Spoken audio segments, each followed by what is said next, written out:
Two people are dead following a head-on crash this morning near Fromberg. One of the victims, a 56-year-old Billings man, the other, a 16-year-old Joliet High School student. Both drivers died at the scene. Families, communities, and schools reeling tonight as word of this accident spreads. And the crash happened around 7:45 this morning on Highway 310 just north of Fromberg.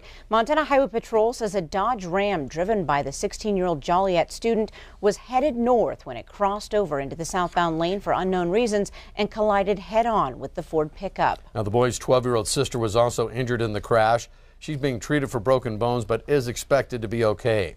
The Billings victim was not wearing a seatbelt at the time of the crash. Authorities say both of the teenagers were buckled up.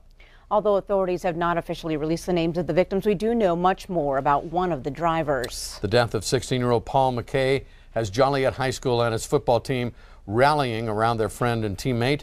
Q2's David J. had a chance to talk with the coach and some of the players tonight after their practice. David?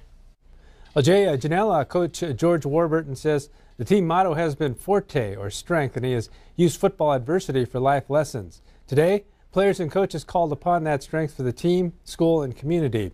Warburton says the team had a great practice today. The Jayhawks prepared for their playoff game on Saturday against Scobie. In honor of Paul McKay, the players will have number 70 stickers on their helmets, number 70 on the field, and will sell T-shirts with the phrase, play for Paul. Coach Warburton says the practice today was the first step for the team in handling the death of a friend.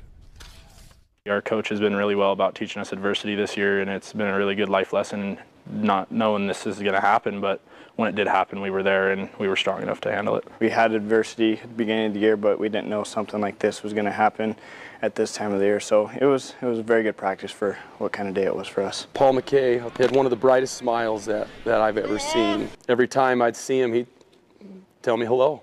He made it a point to say hi to us and to all the other adults and kids, and so he was he's a bright spot at our community for sure. And Coach Warburton says the players will paint number 70 on the field in honor of Paul McKay tomorrow afternoon. Also, the Carbon County Sheriff says he will release the names, including the name of the 56-year-old man from Billings, tomorrow. Jay? All right, thanks so much, David.